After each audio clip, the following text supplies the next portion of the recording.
Hi, Alison. And hi, Robin.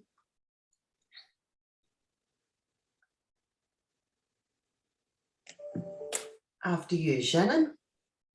Let's just give it a minute or two for other people to join us. And then we'll get started, no matter how many people are here, but I think we'll just give it 2 more minutes. And I apologise for the mix-up, but I really don't expect Wisconsin to answer me at 2:30 in the morning. So I guess the world isn't quite as small as we thought it was. We're still a long way away in Australia. Yep, and I'll monitor the email just to see if anyone's having any difficulty. This is going to be recorded anyway. Are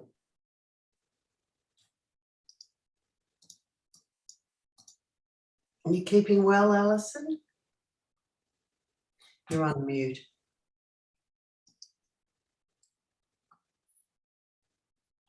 It's all right. Probably stay on mute, I think. But I think you can maybe unmute her, but she's good.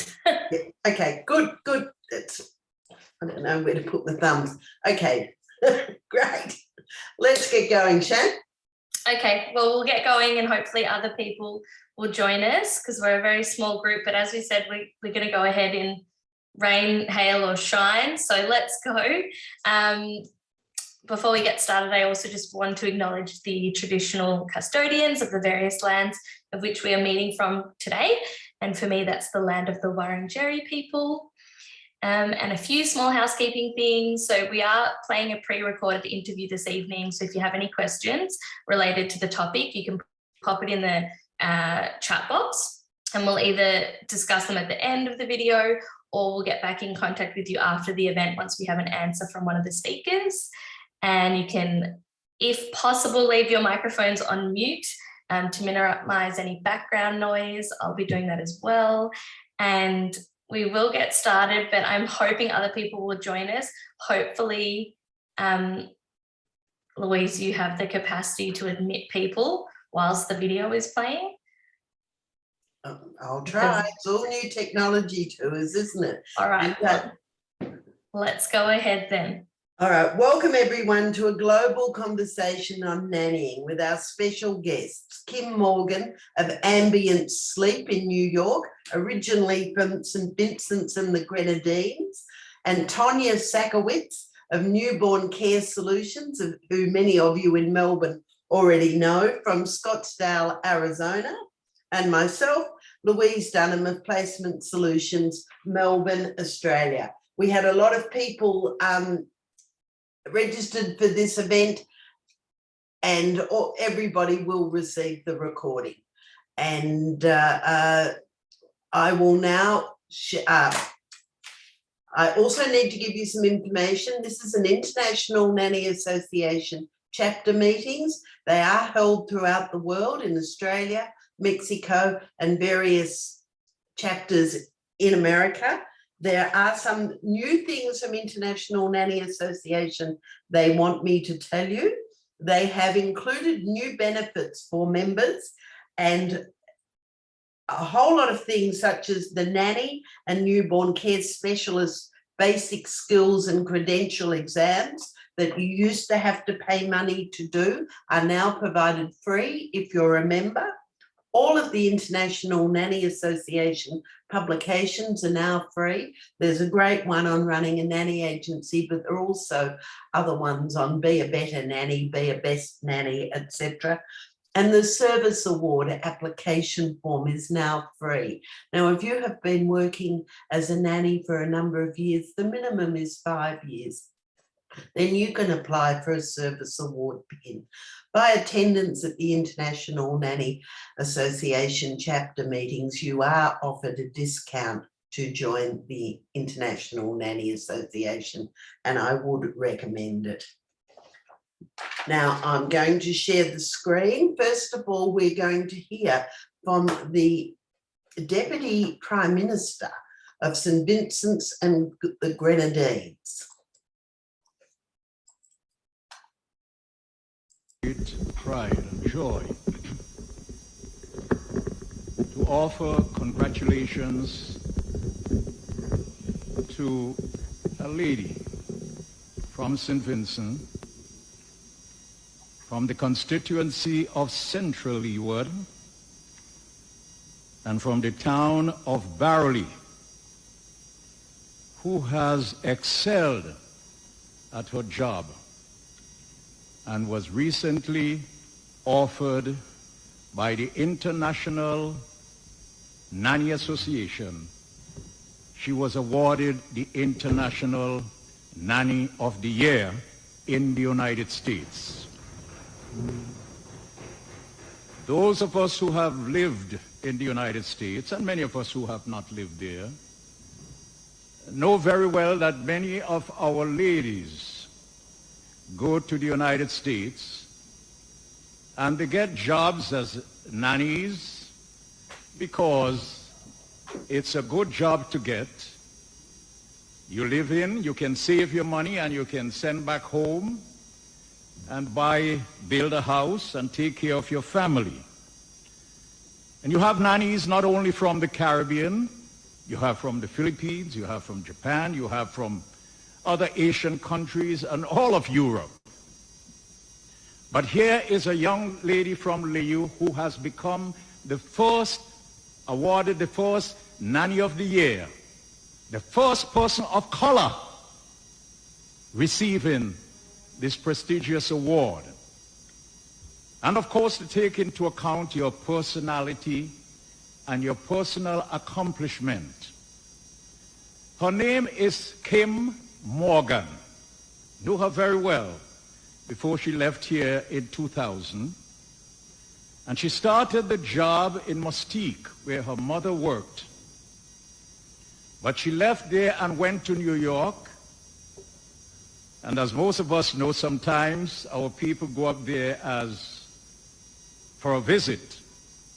They get a job and they stay on, and sometimes they get sponsored by the people they work for if they find favor with them.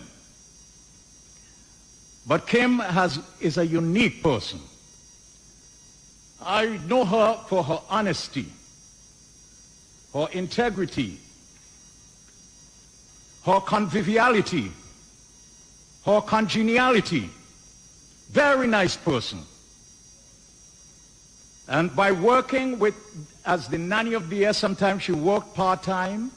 She went to school in the night and got a certificate as a newborn care nanny, that she would look after children really from 3 to 4 months, and sometimes people with multiple births. She would have care of their children, but she has cared for children up to 11 years of age. I know sometimes we like to recognize and congratulate people who have achieved the highest profession in medicine, in engineering, in law. And we tend to neglect those who have really done well, following the biblical instruction, whatsoever thy hand findeth to do, do it with all thy might. And the people who have excelled, you want to be a nanny? Try to qualify yourself and be the best you can. She has said, and the paper gained prominence here, they gave her prominence in the paper. She has said that all the children she cared for live in her hearts. Each child I care for will ever remain in my heart, and I in theirs, because the influence of a great nanny can never be replaced. It leaves me with such gratification of a job well done, either at the end of the day or at the end of the working relationship, when I see the joy and appreciation expressed across the parents' and grandparents' faces. She has been back here a few times, and she wants to set up her own business in the United States. And certainly, if they had a good program like we have here called Prime, she would have been a good candidate to get the money from Prime and set up her business. But they're not as advanced as we are here in setting up a program as Prime to give her help. But she intends to work as much as she can and establish her own business. And certainly, if she comes back here and we still have the program, she would be a prime candidate to receive a Prime Award.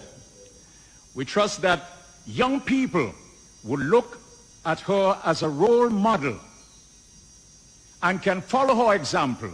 And those who go to the United States and get a job as a nanny, try and qualify yourself. Go to school in the night. Don't just use your spare time for nice time.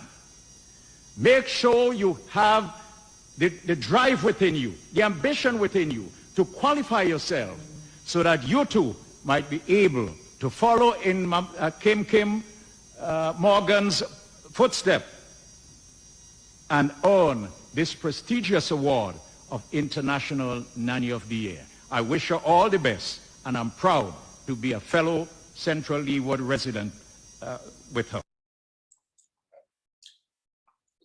Wasn't that terrific? Can you imagine our Deputy Prime Minister speaking about the importance of nannying? Maybe that day will come.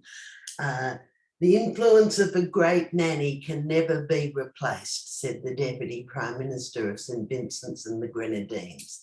I will now move on to the main interview with Kim, Tonya and myself.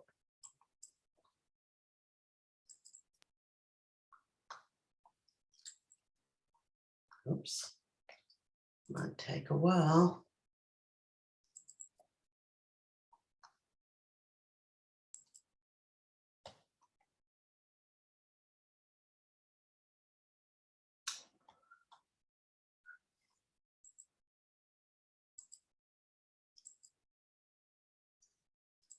Just bear with me, people. You can stop sharing if you want and then find it and then come back and share. Okay, terrific. I'll go and do that.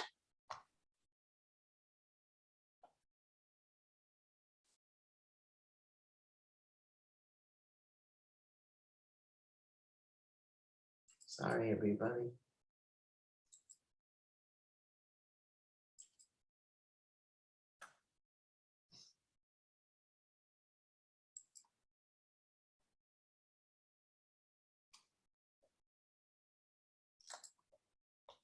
Oh, terrific.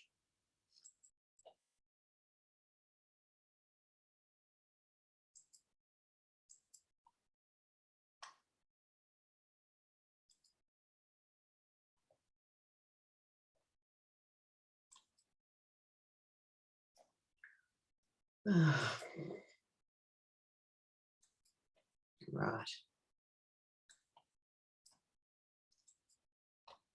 Bear with me, people.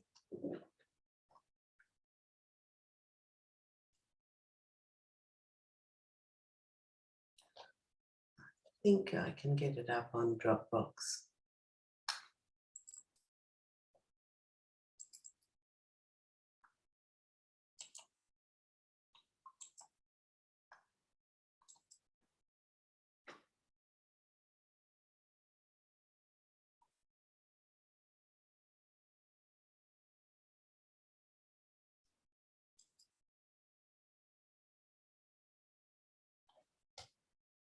Here we go.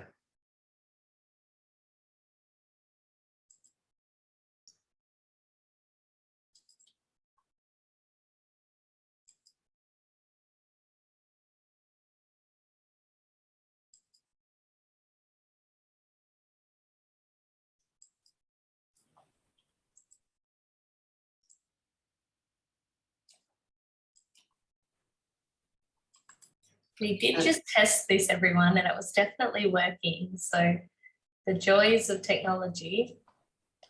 There you go. And you can maximize it as well in the bottom right-hand corner. No. Where's that, Shannon? It was in the bottom right-hand corner. Right. Yep. Ta-da. Good morning from Melbourne, Australia, and welcome to the INA chapter meeting, the first one for 2022 in Australia.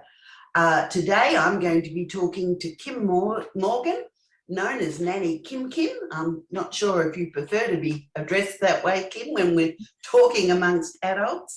And Kim's going to talk on my journey to living my passion. Kim is originally from the island of St. Vincent's and the Grenadines. She is the International Nanny of the Year through INA 2019. Correct me if I'm wrong here. 2020.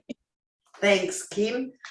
And very much in demand for her as a certified newborn care specialist. We also have the great privilege of having Tonya Sakowicz here. Tonya is known to many of our nannies through her newborn care training solutions course and through the many webinars that Tonya has done with us, and when we sat together on the International Nanny Association board and worked together for a couple of years. So Tonya is going to answer some questions as we go along. So welcome to both of you, and let's get started. Kim, how did you start as a nanny? So my name is Kim Morgan, and as you guys hear, I go by Nanny Kim Kim within the industry. And my nanny career actually started on the Grenadine island of Mustique. Many people know when they hear the royals goes to the Caribbean to visit, that's where they actually go. So that's where it started for me. A cash certified newborn care specialist through Newborn Care Solutions. An NCSA advanced certified newborn care specialist, trained parent educator, and sleep coach. I've been a professional now for over 20 years. And I recently transitioned into becoming a newborn care solutions, a newborn care specialist. It's like a year and 2 months now, which has been tremendously successful. But like I stated, my career started on the Grenadine island of Mustique, working for a couple from London for their baby boy who was there vacationing. And that's where it got all started. I've heard so many wonderful things about Mustique. That's might come back to a few more questions about that. Sure.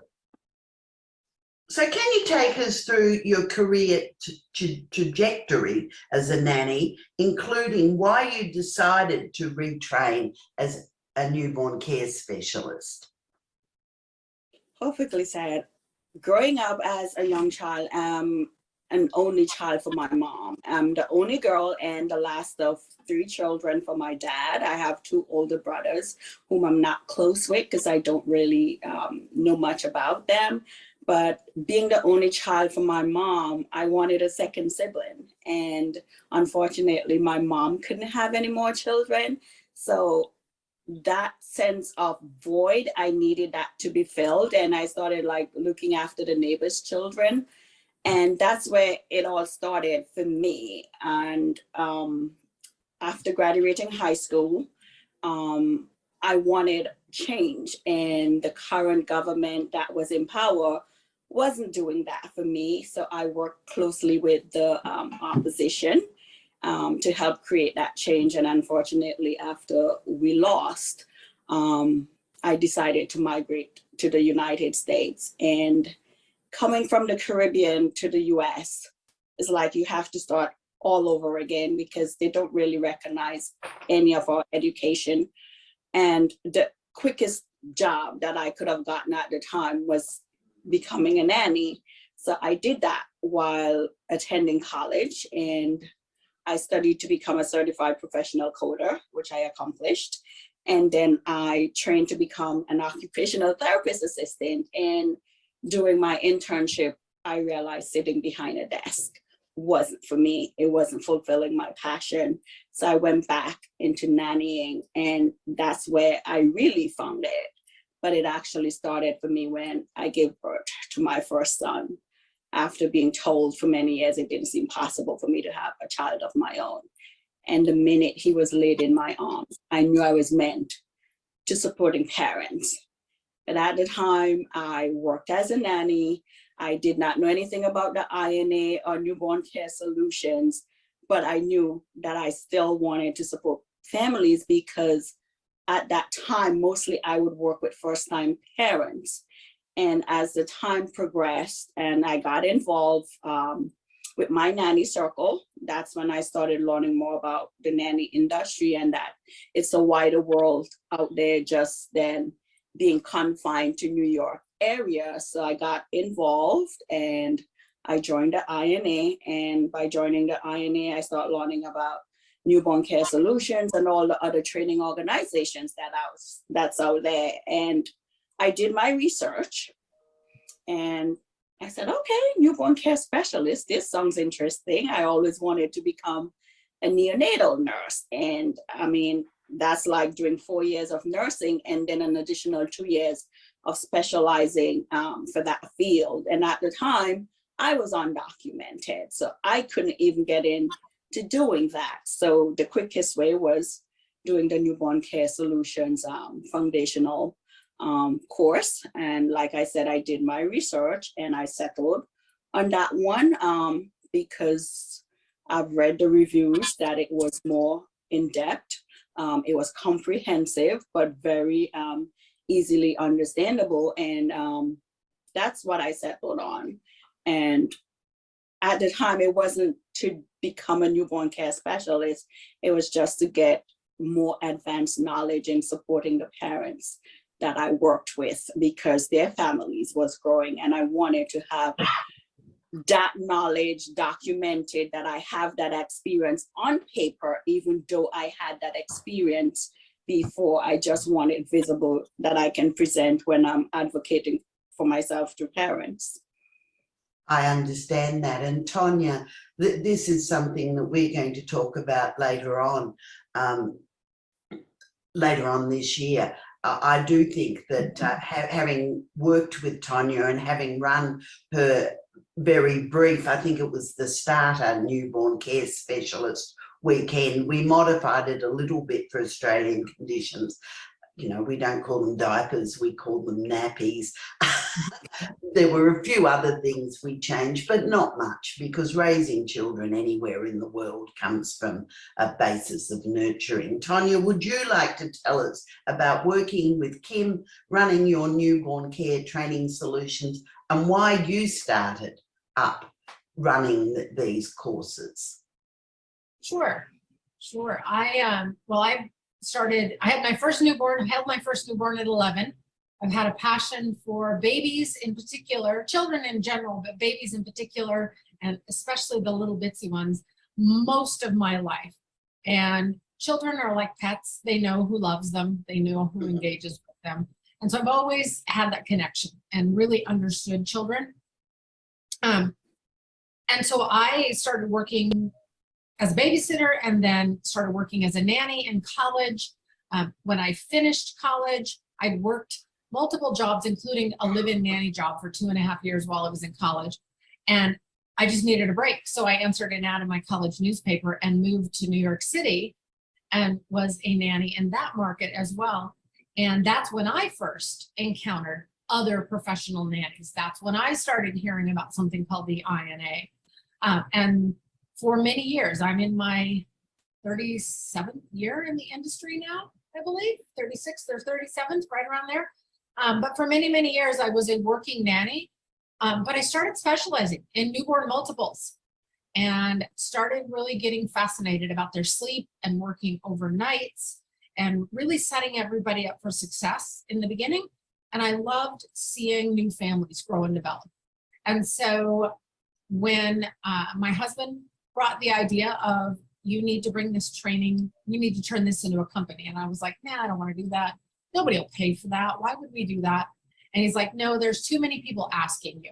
And so after long conversations and him saying to me, look, you can keep helping one family at a time, or you can train other students. You're a natural educator.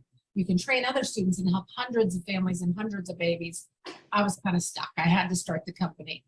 And I remember talking to Kim when she was getting started and doing this and how it was just going to enhance her career. That's all she was after. However, I've been doing this for a few years now.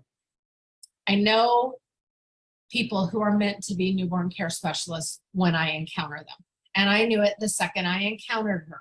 I could see her passions for supporting families. I could see her passion for having really solid knowledge to bring to these families and make their parenting journey and experience better. And we got to talking more and more. And then she said, well, I'm thinking about doing your elite program. But she was still a working nanny at that point. And anyway, through a lot of different conversations, she ultimately enrolled in the program, has been a phenomenal student in the program, super enthusiastic. Parents love her, and her fellow students love her. And she is now over halfway through the Master NCS program. And so that will have been 3 years she spent studying with our company to gain that.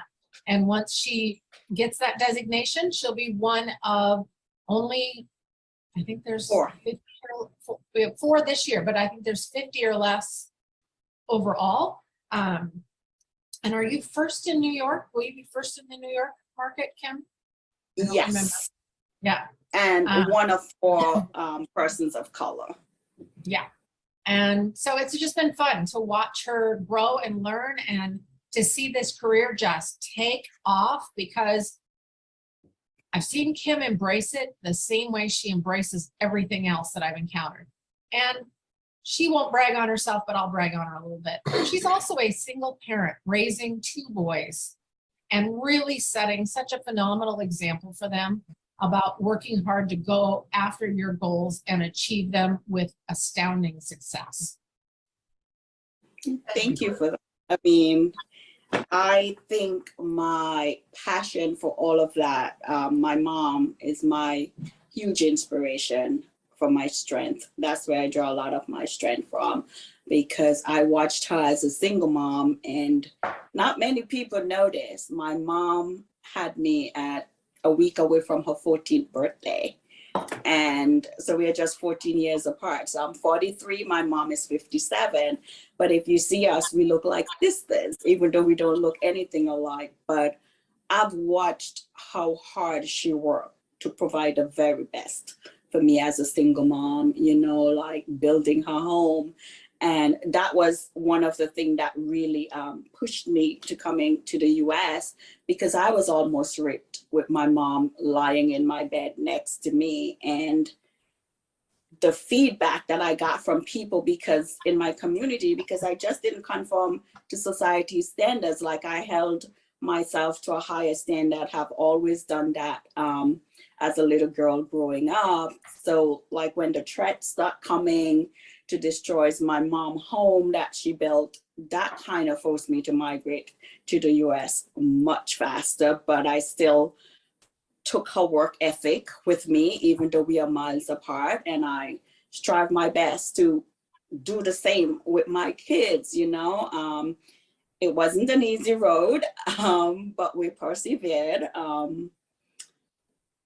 Sad to say, the roughest part of my life was when my oldest was 4 years and their dad chose to leave when I was 8 months pregnant. And I know this story has helped a lot of single moms and inspired them here in New York, because they thought their life was over. And like just speaking to them has given them meaning, because being undocumented, raising 2 kids by myself, and my employer at the time was a very huge support. And to this day, I'm very grateful to that family. Like I always ask God, if either one of us are to leave this earth before, let it be her, because I want to be able to care for her in her end stage of life, because I can never repay her for what she has done for myself and my boys, and for that I'll forever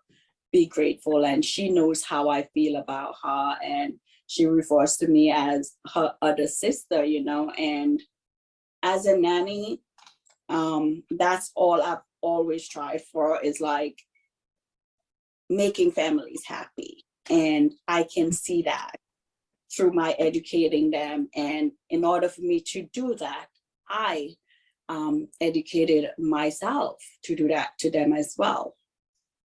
And you raise a little, thank you for your authenticity and your honesty.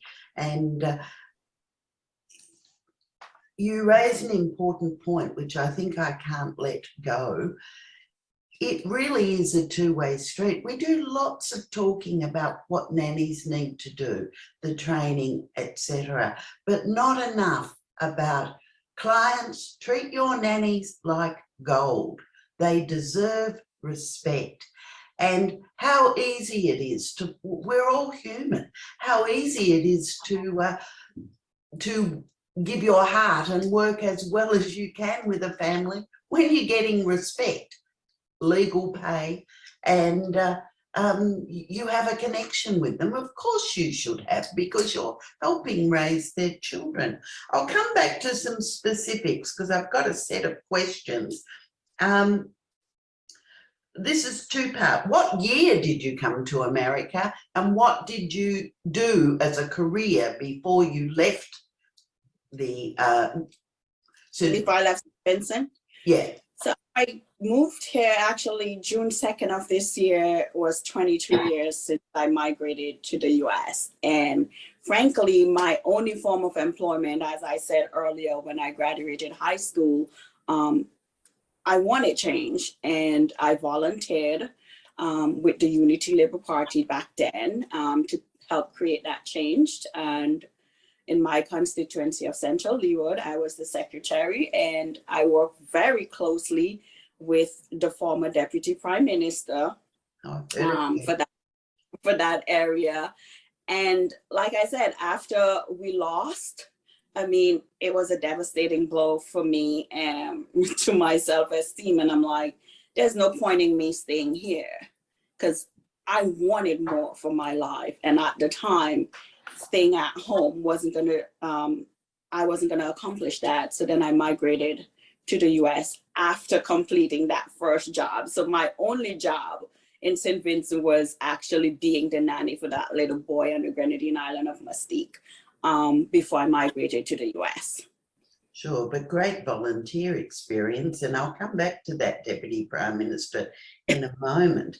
What is it like? Here's what Melbourne nannies want to know. We had a brunch the other day, and they expressed their excitement. And what they want to know is, what is it like being a nanny in such a big, busy city as New York? And perhaps you can both answer, because Tonya, you said you went to New York from Seattle too. What is it like being a nanny in New York? How is it? For me, when I first came here, it was very overwhelming at first to start, because it's like I said, they're not taking anything from outside of the US. And coming here and having very little experience within the US, because they want to see that, they want that reference to speak to as to how you work with them and with their children. So I kind of volunteered in a daycare at first, just down the street from my aunt. And that's who was my very first reference into the nanny field. And so happened that she turned me on to this anesthesiologist. So I work it part-time for his son. And the funny thing is, the wife hired me for the baby, and I was working there for an entire month before I met the dad, because he's an anesthesiologist, so our shifts didn't always line up when he was home. And the very first time I got to meet him, he shadowed me the entire day. And I just thought, well, okay, maybe he doesn't see much of his son, so he wanted to spend that time and see what we do outside. But not until when we got back inside the home, he said to me, when my wife told me that she hired a 22-year-old to take care of my son, I asked her if she was, and he used the explicit, if she was crazy. He said, but after observing you today, I can see how responsible you are. So I said, so that's what you were doing, observing? I thought you were just looking to spend time with your son. And he said, no, I wanted to know if you were competent in taking care of my son. But you proved me wrong, because at the age of 22, I know how irresponsible I was, but I saw the maturity in you, and I kind of explained our cultural differences to him, because in the Caribbean, when your parents are and we are mostly from single parent households, so the eldest is left to raise the younger ones when the mom goes off to work. So we kind of grow up and become more mature than we are supposed to. And that's where the responsibility and the maturity comes from. Unfortunately, I didn't have any siblings to do that, but I did it with my neighbor's children. And that's how I gained that maturity. And growing up, I was always around much older people than my age group. So I had to conduct that level of maturity. Like I said, the opposition leader, who's now our current prime minister, I work very closely with them. But coming here in New York, it was very overwhelming at first, getting into the nanny field, because it's like everyone is resolved and parents need that references. Back then, I know some people actually use their relatives for references, but now we can't do that anymore because of the Lulu and Leo law that was passed in New York a couple years ago, unfortunately, after the nanny killed a few of the kids that she Would had. you like to talk about that law? We were discussing that at the nanny brunch too. I mean, it's a horrible, horrible topic, but New York's answer, from what I understand, was to move a law, and I didn't realise it was called the Lulu and Leo law. But would you like to explain to Australian nannies what that is? And then I'll give Tonya a chance to tell us about Yes, so young nanny. the law was named after the children who lost their lives. And like I stated, coming from the Caribbean, and parents need that reference to speak to. And you're coming here for the first time. You don't have any experience here, but you know you can do the job because this is what we've been doing all our lives, raising our siblings, our cousins. So people lied, you know, and in the like, for example, case that, yes. Yes, like I'll say, Tonya, I worked for Tonya for X amount of years caring for a child.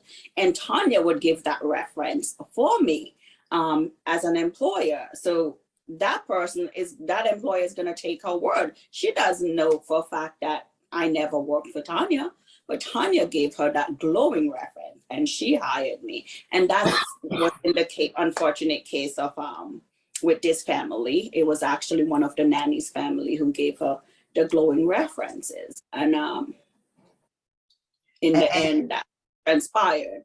But the law basically states that if anyone is found to have gave false reference, like if I give a reference to Tonya and Tonya did something to the family and is found guilty, I am found guilty as well.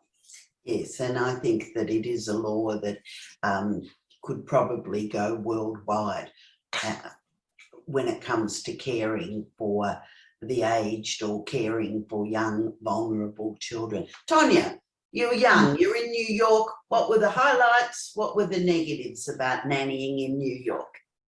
Yeah, so New York was an experience for me. I came from a very small town in the Pacific Northwest, and then I went to a small college.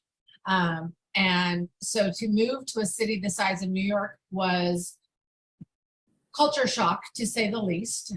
Even though I'd lived in Europe and I had done some traveling around the world, it was still interesting for me.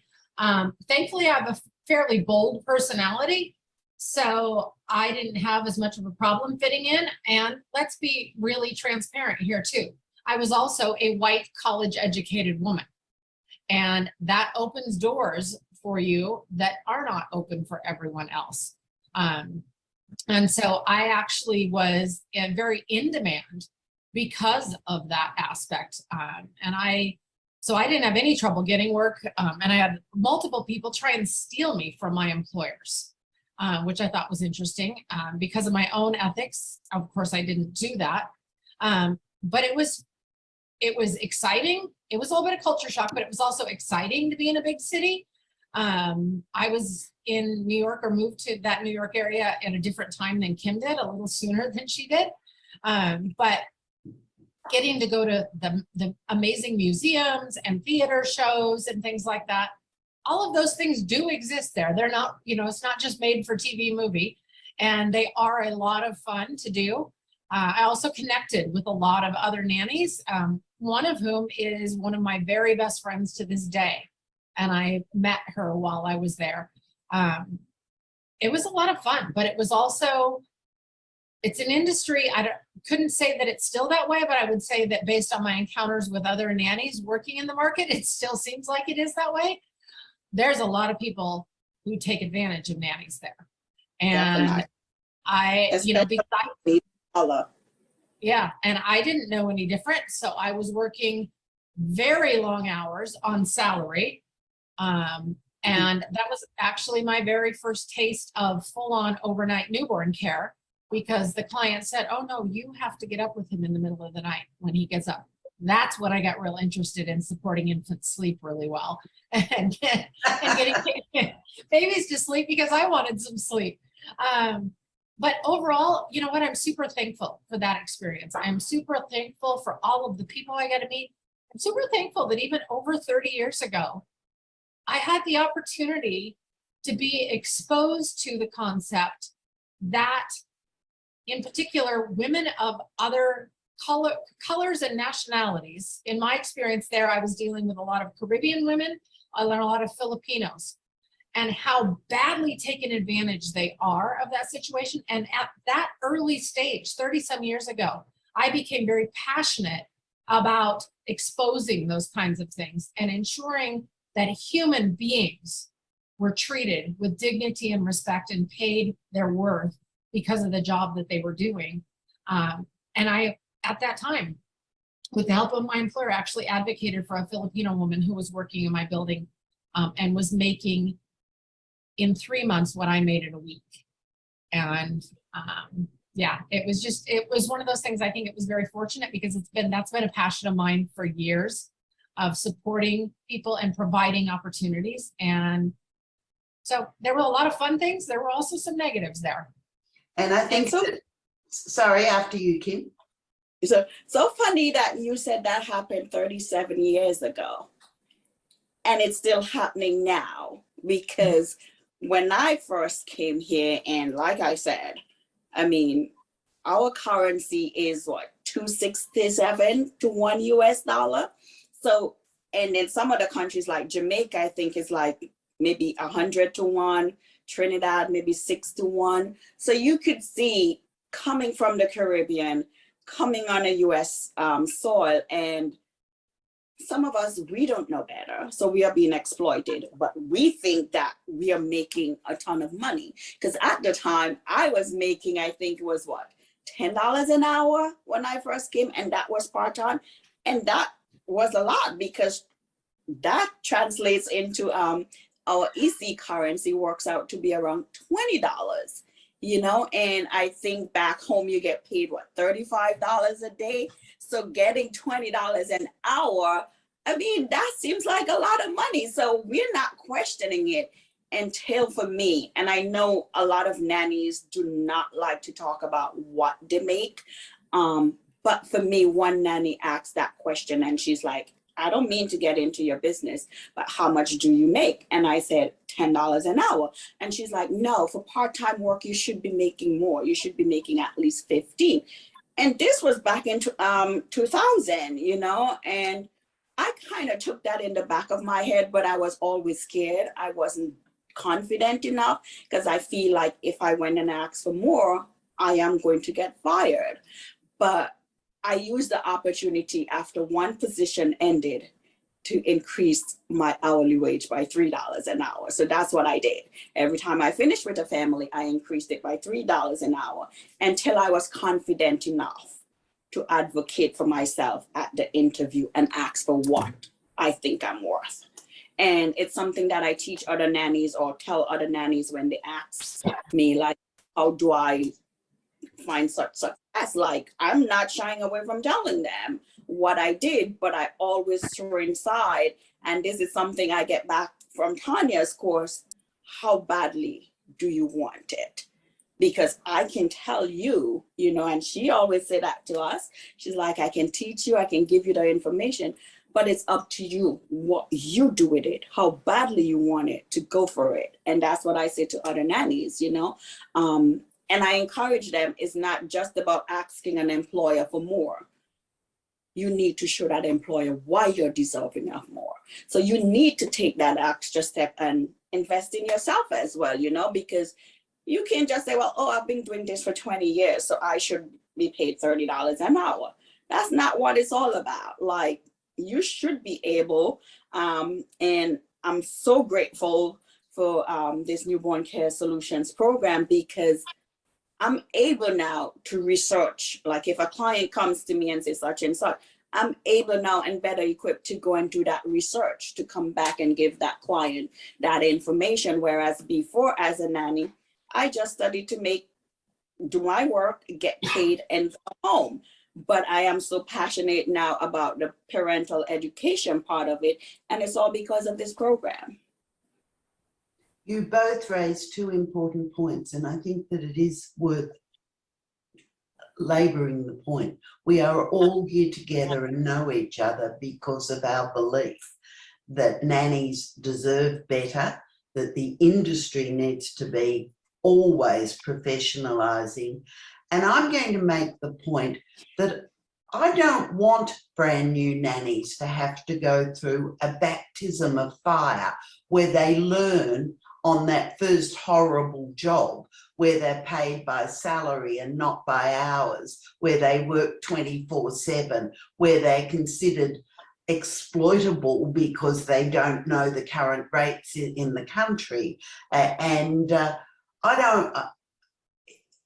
think it's our mission and INA's mission and our great bond across the world is that there must be a better way. And it comes through education.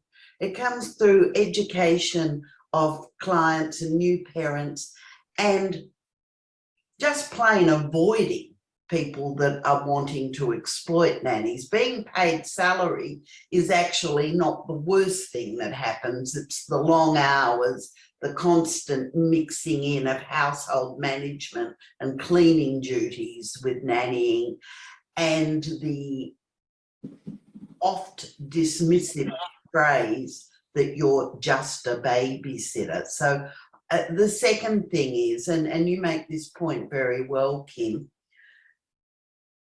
you do have to prove your worth to a certain extent as you go through your nanny career. And the best way of doing that is remaining enthusiastic and constantly being alert to new trainings and ways that you can up your game, etc.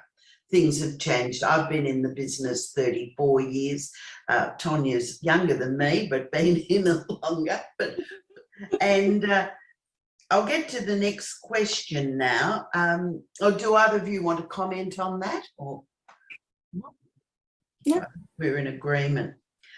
Kim, you do seem to be across the USA a lot these days. We're Facebook friends. I see where she's going. Is that true? And what's that like for you? Like I said, after the pandemic, a lot of my friends lost their jobs, and a lot of people became extra creative and pulled out their talent, their hidden talent that they didn't even know they had inside of them. And this pandemic had us thinking a lot of ways. Unfortunately for me, at that time, I landed the highest paying nanny job of my career. It was also the year that I won NOTI, and it was kind of hard celebrating that. And it was True Adventure Nannies. It was my very first time working with an agency, because all my nanny jobs came from like my employers at the time advocating or putting an ad out for me, you know. So I've always been hired before I finished one position, but the pandemic hit, and at the time my current employer placed a ton of ads. We were getting a lot of calls. Majority of them wanted to pay off the books, and I didn't want to be paid off the books, you know. So I kind of went back and I said, could you edit the ad to say would only work legally on the books? That was just to weed out some of the potential prospects that was coming in. And after the pandemic, we saw where the pandemic was going with Corona. It was hard because a lot of people started moving out of New York City. And that's when I decided to start applying to agencies positions. So I applied to Adventure Nannies, and I think it was Nannies by Noah. I did those 2 agencies, and I got a position with Adventure Nannies, which was my highest paying position of my career. So you should know how ecstatic I was. But I was also a bit reserved to share that with some of my friends because they were losing their jobs, you know, and I was very mindful of that. So I didn't tell anyone that I was hired for a while with the position. Because of that, I kind of lost some friends that died through COVID, sadly enough.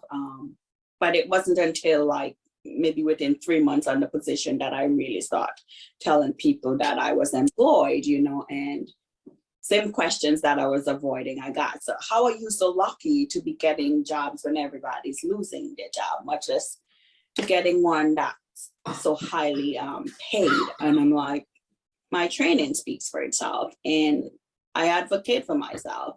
I think I kind of sold myself a little short. And Krista was the recruiter at the time. And she's like, oh no, I've seen what you can do. I've seen what you've accomplished. I think we can go a little higher. And she did advocate for me on that and was successful by getting me an extra $4 than what I was asking for. So I was very grateful for that. And I mean, it was a great experience working first time with an agency because once I started with the family, and I'm not saying that all of the agency does this, but I can speak about what Adventure Nannies did. And from what I saw with their parents, they hold their parents accountable. A lot of nannies may think that they're asking for a lot for them to get in with the agency, and rightfully so. I mean, they should ask all what they're asking from us to be qualified, because I've seen that they hold their parents accountable. I am not going to speak on what they do because that's their private thing, but from what I've seen, they do hold their parents accountable. And I would put that out there for nannies who think that agencies don't hold parents accountable or advocate for them. I can speak for this agency because I know they did that for me, and I've seen what they provide the parents to hold them accountable with. And look, I'm pretty famous for being blunt, and yes, I am, but we have always spoken to parents about respecting nannies. And this year we're even blunter. We say to the clients calling us, we only take on board families that pay their nannies legally. It goes further than respect. So if you want to pay your nanny what you call under the table, what we call cash in hand, go somewhere else. We don't care. Yeah, so that position lasted 8 months, and with any position, you're going to have your differences. It's up to you as a nanny what you're going to tolerate, Sure. how long you're going to tolerate it for. And unfortunately, I was at my wit's end, and we agreed to go our separate ways.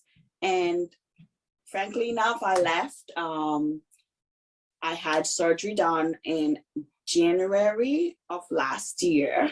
Because like I said, with my first son, I almost died giving birth to him, because all my life I've been told it didn't look possible for me to have kids of my own. And I suffered with a condition called endometriosis.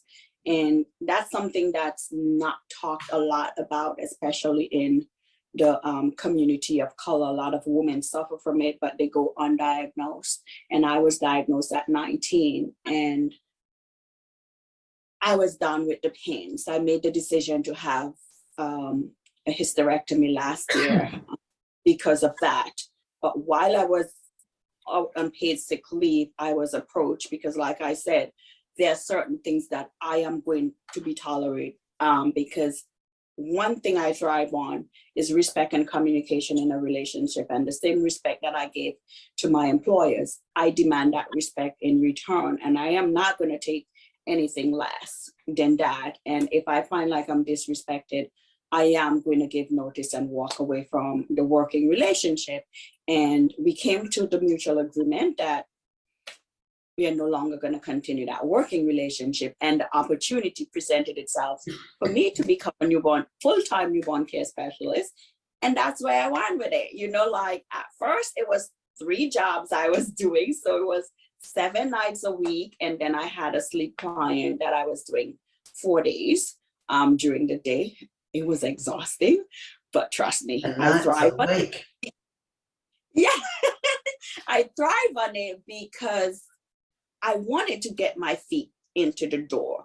And this was my opportunity, my window of opportunity to do that. So to have just start and having 3 clients, but the momentum from this go fully into it started at my year 1 elite retreat.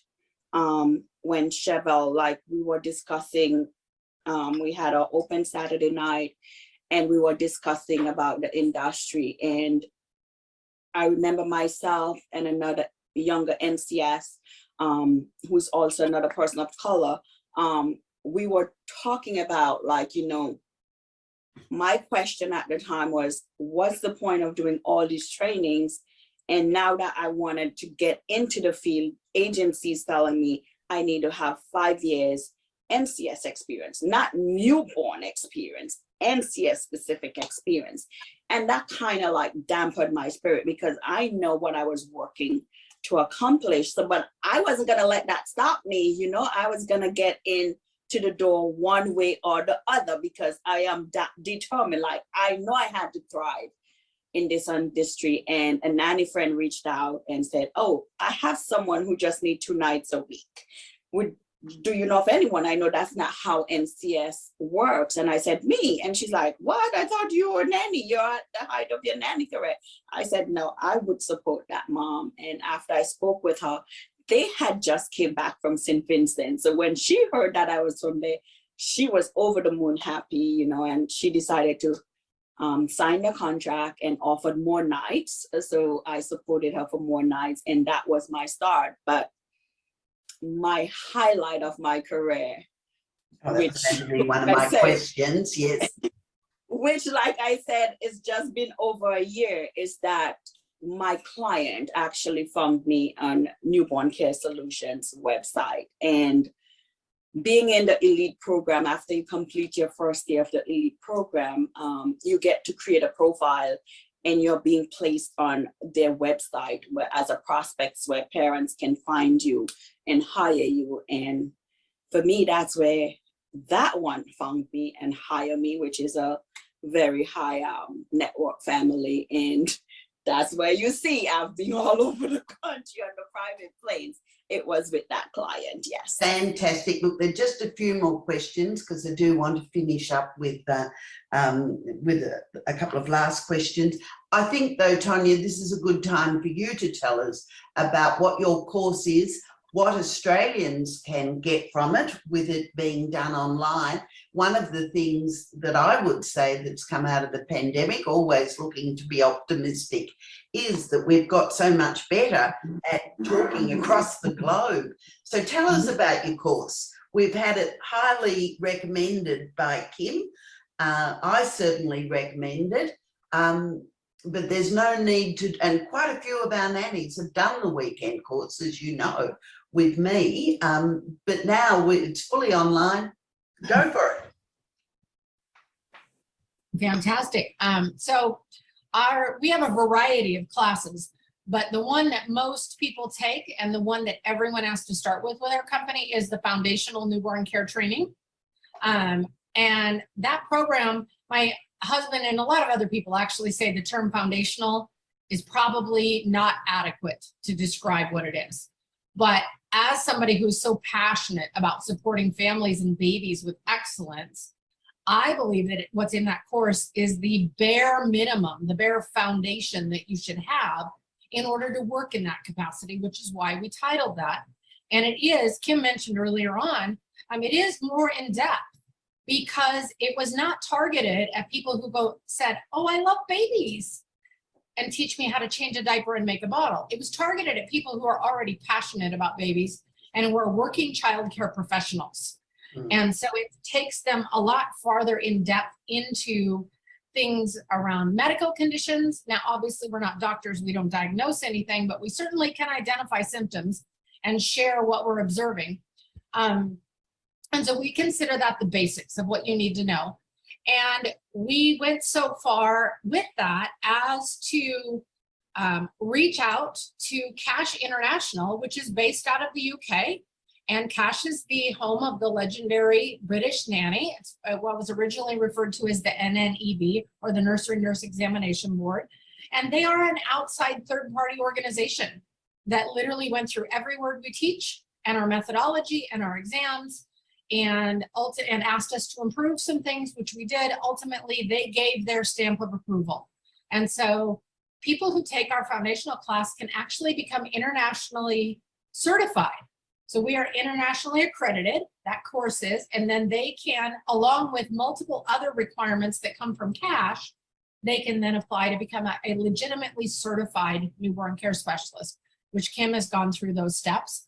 And so the foundational is where everybody starts. You can be a very successful working newborn care specialist with only that, if that's what you want to do.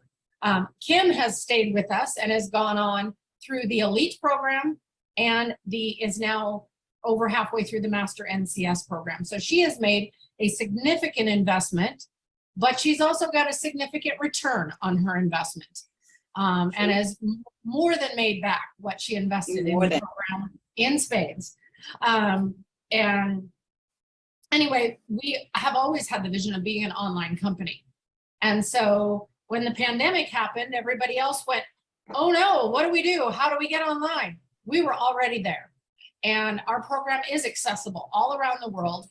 And now finally, Amazon will actually ship our workbooks all around the world also, which is very, very helpful. And so students can access it anywhere, and we do. We've had a number of students in Australia, predominantly those referred by you, but a number of students in Australia who've taken the program, as well as other countries around the world. We have students on 4 continents. And I'll just say here, the Australian diploma, which used to be, grew out of what we used to call mothercraft nursing diploma. We still have one mothercraft nurse working for us, been with our agency for over 25 years. But the diploma in Australia removed all the elements that were to do with newborn care specialists. So as far as I am aware, the only training that is specifically geared for people working in the field but want to keep up in the know is your course, and I heartily recommend it. I am going to change tack. I've only got a couple of more questions to ask, but in 2020, Kim, you won the INA International Nanny of the Year award. What were the highlights of winning that award? 2-part question. And what would you say to Australian nannies wanting to enter this award that they need to know and do? Crazy as you ask that question, is my rule of thumb in this industry is always to conduct yourself like someone's watching. I know there are nannies that do not like to work in homes with cameras and stuff, but that does not have an effect on me. So because I always conduct myself like someone's watching. And to my surprise, I didn't know that a lot of people was watching. I mean, I know online, like I said, Tonya would always encourage me, she like, when I speak about anything, she can see, I see your passion, go for it, like that encouragement. But I was shocked. Like, I talked to all my families at the interview about the INA. I let them know about the INA, the industry standards, and all of that. So when Sue first approached me. It was like, I was there the day I had just put down the baby and I was about to have lunch. And I went on Facebook and I saw the message and she's like, do you want to be nominated for the INA Nanny of the Year? And I'm like, huh? She's like, yeah, I think you'd be a good nanny of the year. And I'm like, you have that much confidence in me that I can do it? I mean, I had looked at it before and had looked into the requirements, but at the time when I looked at it, I could not have applied because at the time I was undocumented. I wasn't illegally paying nanny, even though I contributed my taxes. Myself, it wasn't contributed legally, like an employer paid half and I paid half. So I said, okay, I think I can try. And she said, it's a lot of work. You think you're up for it? I said, I'm always up for a good challenge. And that very same evening, my employer, Liz, she came home and she's like, well, I know you talked to us about the INA. And I was like, I'm all over their website and I'm reading about the history and stuff, but I saw they have this thing that they call a Nanny of the Year and they've been doing it for 30 years. But how come in all the 30 years, they've never had a person of color be their notary? And I'm like, I don't know, but I never really thought about that. But now that you brought it up, I would, but I want to know if you were talking to Sue today. And she's like, who's Sue? So I'm like, that's the lady who run Nanny Palooza. I said, because look at this message. And I showed her my phone. And I said, Sue asked me the same thing a couple of hours ago. She's like, yeah, because I am going to nominate you and you're going to become the first notary of color. I'm like, okay, you guys go ahead. So I just went along with it with them, you know, but once I got the portfolio that I have to complete, which was like extensive. And I'm like, holy cow, could I really do this? What did I get myself into? Because not only do I have to do that, I have work and I have two sons who are in very rigorous programs that I have to help with their homework as well, you know? So what I did, my strategy in doing that, like, I went through it, I accepted the nomination, and they did their vetting process with running the background check and everything to make sure there's nothing in your past, which was something that I liked. I didn't know they do that. And then it came back that I was officially now a nominee.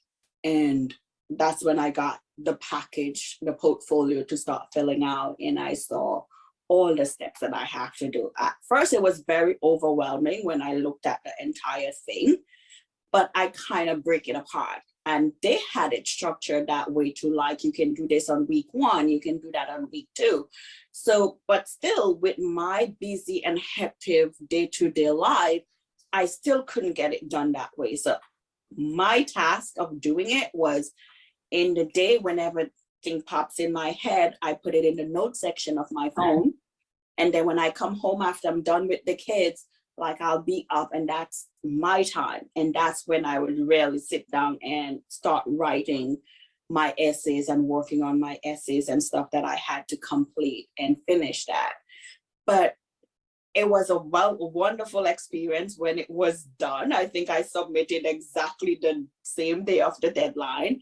And when I sent it off, my thought was, regardless if I win or not, this was worth it. You know, I give it my best shot.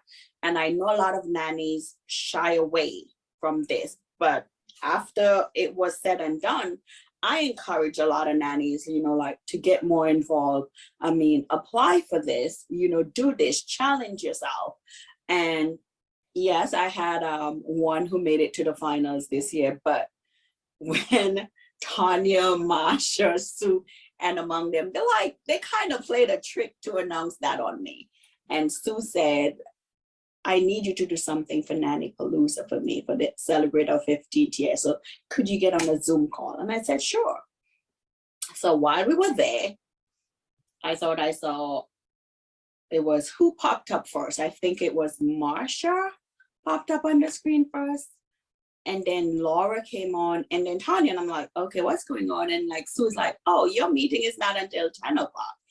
And Jill said, well, I have to go to work at 10 o'clock. I can't be in here. So me being my sweet self say like, okay, you know what, Sue, you can take them now, and then you can send me a new link for 10 o'clock and we'll go from there. And they're like, no, you can stay in this meeting. And not until they had all these, like they spelled out the word no tea, but it did not come up correct. And when I realized what it was saying, that's when I broke down and I started to cry, you know, and right then and there, all the emotions, the feelings, and I'm like, wow, this is freaking incredible, you know, like all my years, you know, working as a nanny, leaving St. Vincent and the Grenadines, never anticipating my life would take this trajectory of being recognized internationally, you know. So that alone was something I had to sit in my feelings and digest. Like they said, you can't tell anyone. My kids were in the kitchen. They came on, they're like, Mommy, you won. And I remember it was like 11 o'clock. I called my employer who nominated me and I said, I won. So when she saw me calling her, she thought something was wrong with me and the kids. And she's like, Kim, what's the matter? And I said, I won. And she's like, you won what? And I said, I won. She's like, you won? And she caught on and we both started to cry, you know, because like I said, never in my years on earth did I thought this was even possible for me, you know. So that was my biggest highlight. But after being announced, you know, like a lot more nannies started reaching out, you know, asking the process. And I got 50 nannies that year to go from accepting being taken under the books to start working legally and advocating for themselves. Like some of them, you know, the interview skills they needed to work on. And I had to kind of open up my door in a pandemic. Well, my building has like a courtyard, so I didn't really bring much people in my home. Like I met them there and we conducted like a mock interview, like if I was a parent. And then I set up a Zoom. And this is where like a lot of nannies, like they can feel comfortable face to face, but on Zoom, that's where their confidence was lacking. So I had to like kind of coach some of, so that in itself was the biggest highlight for me, working with nannies, helping them to gain more confidence in themselves that they can do this. That's fabulous. I am going, I know I don't have a copy of it in front here. One of the things Kim and I spoke about in 2020 was when I read the message that the Deputy Prime Minister of St. Vincent's and the Grenadines read out in Parliament. And I don't want to paraphrase it. I want to read it in full. And at the end of this recording, I will promise you, I will get it from you and I will read out in full. For those Australian nannies that don't know, we have had 2 semi-finalists with the INA Nanny of the Year, and I do want to recognise them here, Claire Carlisle-Stranger and Cecily Lang. But the point that I take from you is that it is such an honour, it is so important to be recognised. Tonya knows this. Tonya, forgive my ignorance, were you a Nanny of the Year? I was a finalist. Didn't mean to embarrass you. No problem. Just being a finalist in itself is fabulous. And that whole point, having served once on the judging panel, and I'm not even sure if I'm allowed to say that, and I'm not doing it anymore, but the sheer work that is involved to be on the judging panel alone, to read all the finalist documents. But yes, those questions make you think about why you are, what you are doing in nannying and why you are doing it. And it's deep, it's in depth. And I think, yes, the process in itself. And I would love to see an Australian Nanny of the Year. So if you're listening there, Yes, get those applications in. Actually, the 2023 nomination process is open. Great. Now I'm going to come to a last question. Two-part again. What is the one truth you both know about being a great nanny? And what is the message that you would like to get across to Australian nannies? I should preface this with, and maybe you don't know this, that our home city of Melbourne has had the longest lockdown of any city in the world.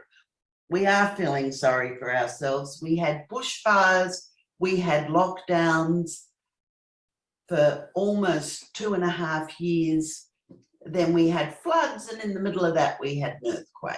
So Melbourne nannies have done it tough. A lot of them were unemployed. A lot of them were able to keep their jobs on. And then there's this whole thing the whole world has had of they can go to work, but the family's got COVID, the nanny's got COVID, they can't go to work, etc. Tell us, to get back to the question, what is the one truth you both know about being a great nanny, and what is your message to Australian nannies? The one truth for me of being a great nanny is, first, like I said, communication. It starts there. Once you communicate all your concerns to the parents, then your relationship is a smooth sailing.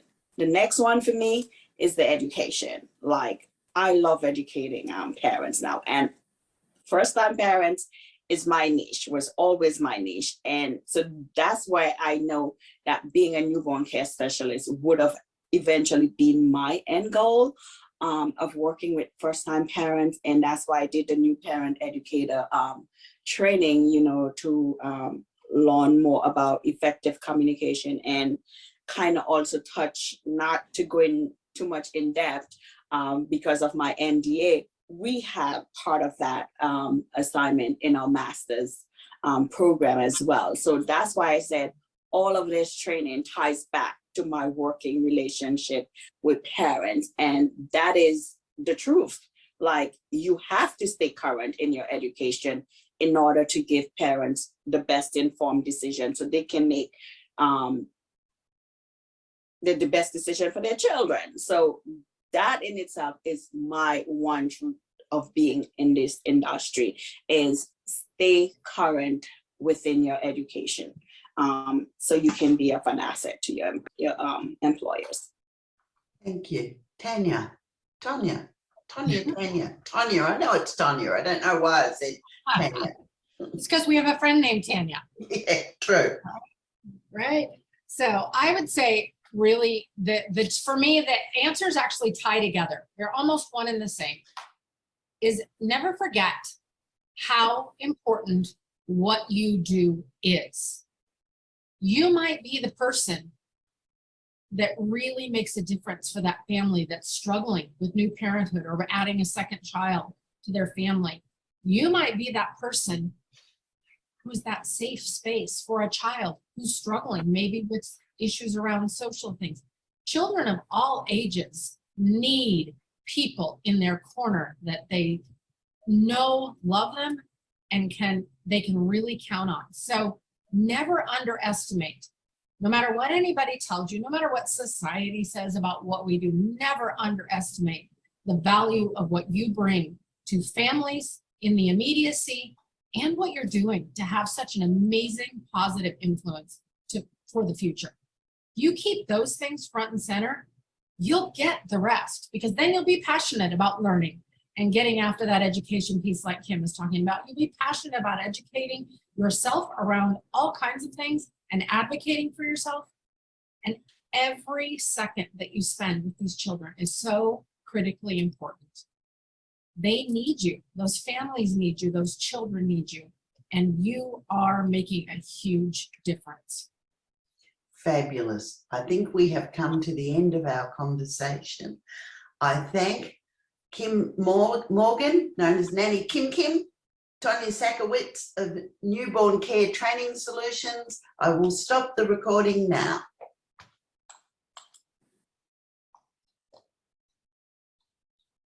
And I will stop